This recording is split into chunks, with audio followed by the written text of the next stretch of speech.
Today I'm gonna be making green bean soup out of my green beans that I just picked today.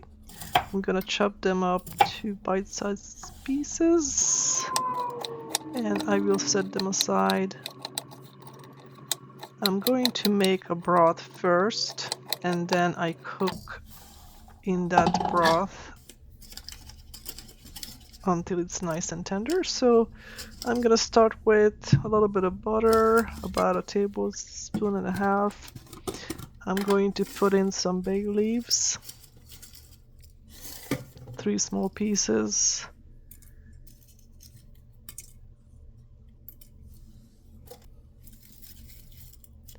I will pick a couple of small onions from my garden that will be chopped up and sauteed.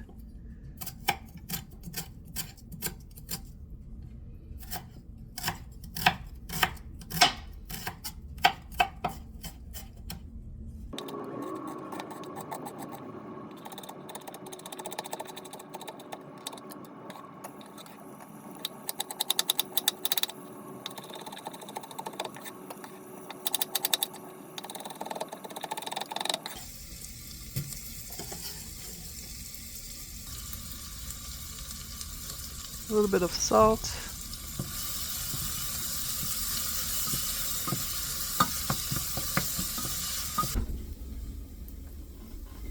I'm gonna add a couple of dill flowers that I picked this morning from my garden. It's not needed, it's optional, but I think it just gives it a nice taste.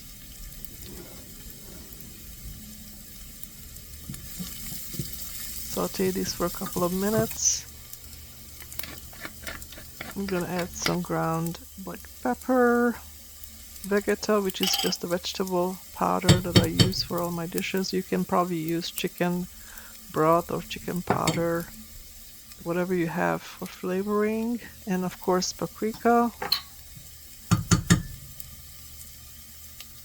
I'm gonna saute this just for a few seconds and put in about 3 cups of water. This will be my broth. I'm gonna be cooking this under cover for about 20 minutes. Then I will strain it because I want a nice smooth broth for my soup.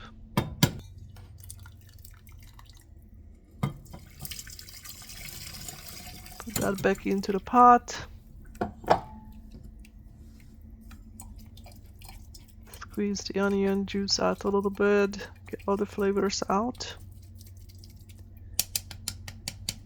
And I'll discard that. And of course the green beans will go into this, and I'm gonna cook this for about 15-20 minutes until the beans are tender.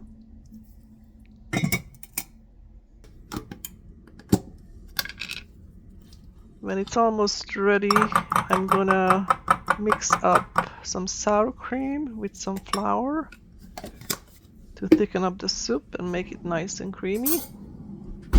I'm using about a couple of tablespoons of sour cream, a tablespoon of regular flour, and mix that up.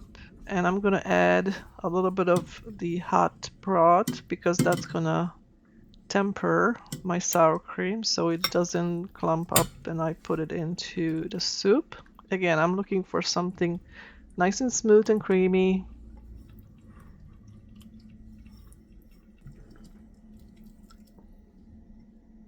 Put that into the soup, mix it nicely, and then cook it for 3 to 4 minutes until it thickens up to your liking. Now, if it's too thick, you can put a little bit of milk in there just to thin it out. And look at that soup.